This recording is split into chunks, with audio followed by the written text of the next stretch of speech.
Carën i cili është në Ukrainë. Përshëndetje Tedi, mirëmbrëma, kënaqësi që i bashkohesh programit ton Megasport në A2 CNN. Mirëmbrëma Suçe, mirëmbrëma dhe stuarve. Faleminderit për ftesën.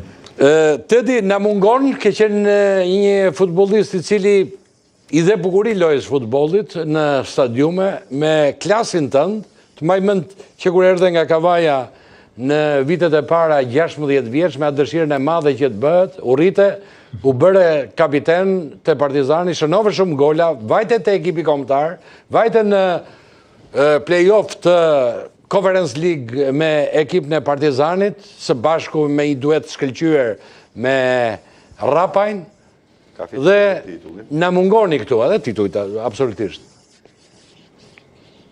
E vërtet, kemi bërë shumë gjëra në Super League, faktikisht na mungon edhe neve, flasim shpesh me Rapajn, edhe mu më mungon loja me atë, edhe atë bashkë kur ishim tek Partizani.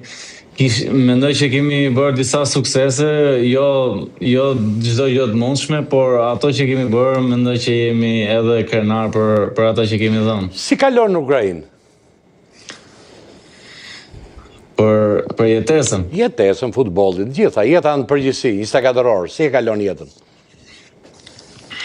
Po, në përgjithësi, vazhdo me stërvitjen, si që ka qenë në Shqipëri, tek Partizani, pastaj jeta është normalisht, nuk ka asnjë lloj problemi. Qartë. Vazhdo normale, siç është. Ju jeni në çfarë qyteti për ata që nuk e dinë, që t'i themi edhe çik detaje? Unë jam në Aleksandri. Po.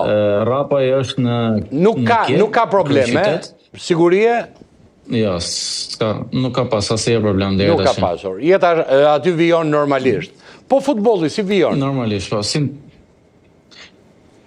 Vetëm problemi është te tifozët që lejon deri në 2000 tifozë, janë të limituar, pastaj çdo gjë është në rregull. A mendon që kjo ka ndikuar që ti këtë sezon ke bërë 4 gola dhe 2 asist?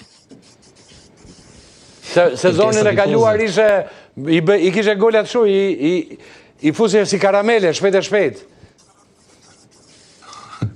Nuk mendoj se ka pas një ndikim nga jashtë, mendoj që ka qenë klubi brenda që ka pas ndikim, kemi qenë jo në formën e duhur gjithë si ekip, përfshi edhe mua aty brenda.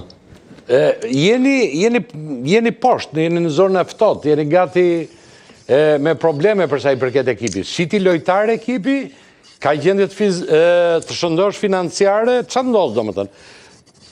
Nga vjet kur erdha në janar, ishe një ekip i konsoliduar, ishe një ekip vend dytë, pastaj mas i mbaroi kampionati, duke bërë gjithë lojtarë një sezon të mirë, klubi shiti 9 ose 10 lojtarë të kryesorë që ishin formacionit, u riformatu ekipi, u bë nga e para erdhën shumë lojtarë të huaj,